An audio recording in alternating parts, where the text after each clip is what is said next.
Reinforcement cement concrete. तो हम लोग बात कर रहे हैं आरसीसी के बारे में। जनरली हमने यहाँ पे RCC subject reinforce cement concrete इसका फुल फॉर्म होता है। मैं क्यों फुल फॉर्म बता रही हूँ आपका आरसीसी का, क्यों? क्योंकि हम प्रिपरेशन कर रहे हैं किसके, कंपटीशन एग्जाम की। और यहाँ पे जो भी वर्ड्स है वो हर एक वर्ड्स क्या है, इम्पोर्टेंट है। तो आरसीसी का फुल फॉर्म क्या है? रिसेंट में जब सब इंजीनियर का एग्जाम हुआ था 2021 में, तब ही इसका फुल फॉर्म पूछा गया था आरसीसी का। ठीक है, जैसे अगर आपने किसी भी एग्जाम को टारगेट करके चला है, या तो आपका एमपीपीएससी एई का एग्जाम हो, या फिर आपका एसएससी जेई का एग्जाम हो, या फिर आपका आरआरबी जेई का एग्जाम हो, या फिर आपका सब इंजीनियर का एग्जाम हो, तो किसी भी एग्जाम को अगर आपने टारगेट किया है, सब engineer, SSC JE, RRB JE 2025, या फिर आपका एमपीपीएससी एई, तो अगर इन एग्जाम को आपने क्या टारगेट किया है, तो समझ जाइए आरसीसी ऐसा सब्जेक्ट है जिसमें से 8 to 10 नंबर ऑफ क्वेश्चंस क्या पूछे जाते हैं। ओके, तो मतलब कि ये बहुत इंपॉर्टेंट है। और हम यहाँ पे पूरी महाभारत या रामायण नहीं पढ़ रहे हैं आरसीसी, या फिर बिल्डिंग मटेरियल, या हमने जो श्रेणी मैकेनिक्स कंप्लीट किया, हम सिर्फ यहाँ पे जो भी क्लासेस ले रहे हैं ये क्या है, क्विक रिवीजन है। ठीक है, शॉर्ट में, और सिर्फ इन्हीं टॉपिक्स में हम लोग डिस्कस कर रहे हैं जो हमारे एग्जाम के पॉइंट ऑफ व्यू से इम्पोर्टेंट है। क्यों? क्योंकि हमें क्या है, स्मार्ट स्टडी करना है। एंड जो टाइम अभी हमारे पास रिमेनिंग बचा हुआ है 3 to 4 मंथ्स, इन 4 मंथ्स में हमें 10 to 12 हमें सब्जेक्ट्स को कंप्लीट करना है। सब्जेक्ट तो कंप्लीट करना ही, वो भी कैसे, वो भी स्मार्ट तरीके से। और हमको क्या है, इसकी पीवाईक्यूज भी लगाना है, प्लस क्वेश्चंस प्रैक्टिस भी करना है। और नॉन टेक्निकल की कुछ सब्जेक्ट है जैसे कि मैथमेटिक्स, रीजनिंग है। एंड जैसे कि अगर आप सब इंजीनियर को टारगेट करके चल रहे हैं तो Hindi, English, computer, general knowledge, ये सारे सब्जेक्ट आपको पढ़ना है। तो साथ दोनों का कम, नॉन टेक्निकल और टेक्निकल दोनों में क्या है, टाइम बहुत कम है, और हमें क्या है, चीज़ें सारी कंप्लीट करना है। तो उसके अकॉर्डिंग हमें क्या है, एक पूरा स्टडी शेड्यूल बनाना है। एंड देन उसके बाद हमें क्या है, स्टडी करना है। ठीक है, तो हम सब्जेक्ट, जो हमारा सब्जेक्ट है टेक्निकल, हम उसमें बात करते हैं कि रेनफोर्स सीमेंट कंक्रीट में क्या पढ़ना है, क्या टॉपिक है आज का। आज का हमारा टॉपिक है क्या, रेनफोर्समेंट। आज का टॉपिक है हमारा रेनफोर्समेंट। तो हम रेनफोर्समेंट के बारे में डिस्कस करेंगे।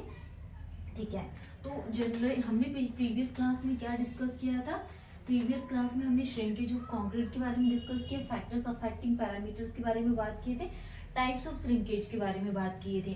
तो ये सारे पैरामीटर्स हमारी कंप्लीट हो गए, जैसे कि कैरेक्टरिस्टिक स्ट्रेंथ क्या होती है, मीन स्ट्रेंथ क्या होती है। ठीक, रेनफोर्समेंट के लिए अगर हम बात करें तो जनरली जो रेनफोर्समेंट वर्ड है, रेनफोर्समेंट जो वर्क होता है साइट पे, इसमें हम यहाँ पे कितनी नंबर ऑफ ग्रेड्स का यूज करते हैं, उन चीज़ों के बारे में हम बात करने वाले हैं। जैसे रेनफोर्समेंट में FE 250, FE 415, और क्या आ जाएगा, FE 500। तो इन ग्रेड्स का हम यूज करते हैं 250, 415 और 500। इसके लिए कितनी वैल्यूज है, 250 मेगा पास्कल। एंड 415 के लिए कितना आ जाएगा, 415 मेगा पास्कल। और 500 के लिए कितना आ जाएगा, यहाँ पे 500 मेगा पास्कल। ओके, अगर हम यहाँ पे बात करें minimum strength, and it can be treated as a characteristic strength of steel respectively. तो इसकी जो कैरेक्टरिस्टिक स्ट्रेंथ होती है, ये क्या होती है, बहुत कम इसकी स्ट्रेंथ होती है। ठीक है, नेक्स्ट हम यहाँ पे कुछ पॉइंट्स के बारे में बात करने वाले हैं जो इम्पोर्टेंट पॉइंट है। इसे हम यहाँ पे HYSD बार यूज करते हैं साइड पे, तो हम HYSD बार को भी डिटेल्स में डिस्कस करेंगे। HYSD bar fails at less elongation. तो ये कहाँ पे फेल होती है, लेस इलोंगेशन में। HYSD fails less elongation as compare to mild steel bar. तो माइल्ड स्टील बार के कंपैरिजन में जो HYSD बार है, ये लेस इलोंगेशन में क्या होती है, फेल हो जाती है। Second point, by cold working, stretching and twisting, yield strength increase. अगर हम यहाँ पे कोल्ड वर्किंग प्रोसेस यूज कर रहे हैं, या फिर स्ट्रेचिंग, ट्विस्टिंग, तो इसमें जो यील्ड स्ट्रेंथ है ये क्या होगी, इंक्रीज होगी, बट डक्टिलिटी फेल्स। लेकिन इसकी जो डक्टिलिटी है ये क्या होगी, फेल होगी। HYSD bar have high yield strength. तो जो HYSD बार है इसकी हाई स्ट्रेंथ, यील्ड स्ट्रेंथ क्या होती है, हाई होती है, देन माइल्ड स्टील। तो माइल्ड स्टील की तुलना में HYSD बार की यील्ड स्ट्रेंथ क्या होती है, हाई होती है। तो ये पैरामीटर सारे कंप्लीट हो गए। अब हम यहाँ पे इसको देखेंगे माइल्ड स्टील बार क्या होती है, HYST बार क्या होती है, एंड माइल्ड स्टील और यील्ड स्टील दोनों के लिए हम ग्राफ कैसे बनाते हैं। तो गाइस हम बात करने वाले हैं अब रेनफोर्समेंट के बारे में। जैसा कि हमने टॉपिक स्टार्ट किया था रेनफोर्समेंट के बारे में, तो जनरली हमें रेनफोर्समेंट में क्या पता होना चाहिए कि जो रेनफोर्समेंट है ये अगर बात करें तो स्टील इज एन, हम रेनफोर्समेंट में किसका यूज करते हैं, स्टील का, ठीक है। तो स्टील की क्या धातु है ये हमें पता होना चाहिए। तो steel is an alloy of, steel is an क्या, steel is an alloy of, किसकी एलॉय है, iron and other method. Steel is an alloy of iron and इसमें और अदर मेथड्स का यूज किया जाता है, and other method which is added to optimum desired purpose. जो क्यों ऑप्टेन करते हैं, कुछ डिजायर्ड पर्पस अचीव करने के लिए हम इसको क्या करते हैं, ऐड करते हैं। तो steel is an alloy of iron plus other method which is added to obtain a desired purpose is called the reinforcement, ठीक है। जैसे कि हमने यहाँ पे स्टील टॉपिक लिखे हैं, तो स्टील जनरली किस किस से मिलकर बनी रहती है। तो फर्स्ट हम यहाँ पे किसका यूज करते हैं, क्रोमियम का यूज करते हैं। तो क्रोमियम में क्या 2 से 4% हम क्रोमियम का यूज करते हैं, स्टील में क्रोमियम 2 से 4%। नेक्स्ट हम कार्बन के लिए बात करेंगे, next is the carbon.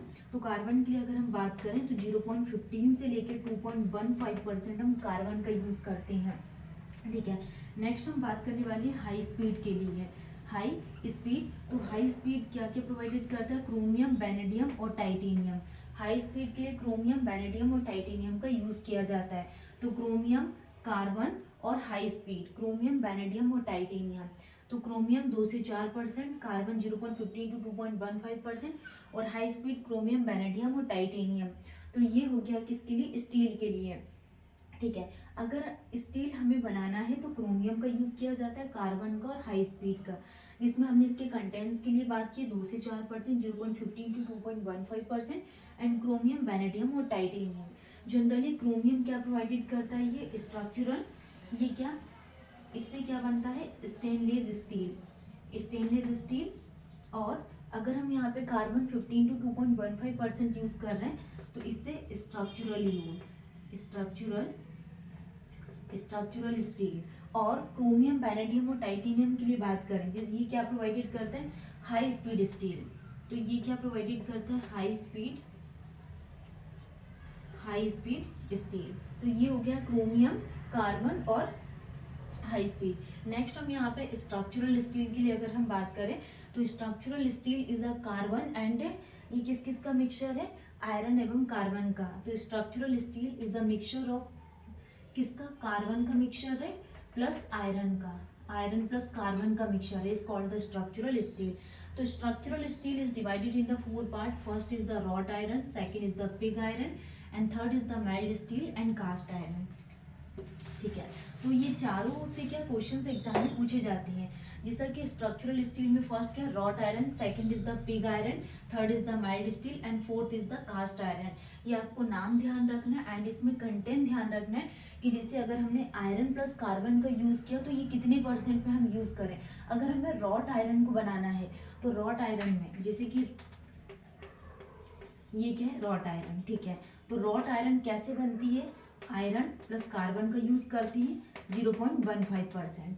Second हम बात कर रहे हैं पिग आयरन के लिए, तो पिग आयरन में हम क्या यूज करते हैं, पिग आयरन 0.15%। सेकेंड हम बात कर रहे हैं माइल्ड स्टील के लिए, तो माइल्ड स्टील में 0.15 to 2.15% यूज किया जाता है आयरन प्लस कार्बन। एक और वैल्यू इसके लिए कितना, 15 to 0.25%। नेक्स्ट हम बात करने वाले कास्ट आयरन के लिए, तो कास्ट आयरन में ग्रेटर देन 2.5% हम यहाँ पे आयरन प्लस कार्बन का यूज करते हैं। Rot iron, pig iron, mild steel और कास्ट आयरन ग्रेटर देन 2.15%, ठीक है। नेक्स्ट हम यहाँ पे माइल्ड स्टील के लिए अगर हम बात करें तो हाई डक्टिलिटी अबाउट, तो माइल्ड स्टील की डक्टिलिटी कितनी होती है, high ductility about, high ductility about कितनी, 25 से 30% इसकी डक्टिलिटी होती है। और इसकी जो टेंसाइल और कंप्रेसिव स्ट्रेंथ है, tensile and compressive strength is exactly same, tensile and compressive strength is exactly same and ये क्या है, वेरी हाई, एंड क्या है, वेरी हाई, वेरी हाई। ठीक है, तो ये हो गई क्या mild steel. High ductility about 25 से 30% इसकी डक्टिलिटी होती है। And tensile and compressive strength is exactly same, मतलब कि इसकी जो टेंसाइल स्ट्रेंथ है और जो कंप्रेसिव स्ट्रेंथ है ये दोनों ही क्या होती है, सेम होती है और वेरी हाई, बहुत ज़्यादा होती है। ठीक है, जैसे कि हम इसमें डक्टिलिटी की बात करें तो क्या tension is greater than shear stress.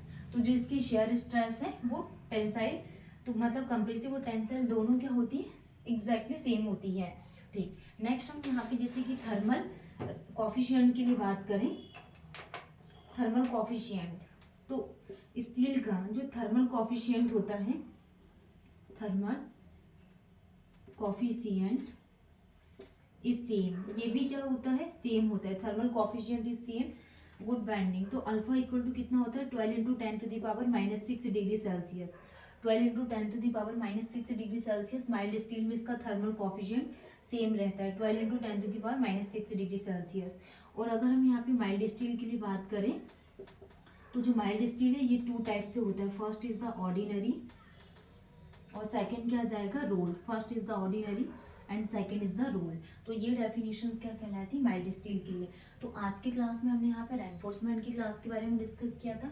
Reinforcement में हमने देखा कि steel is in alloy of iron and other method जो डिजायर पर्पस प्रोवाइडेड करता।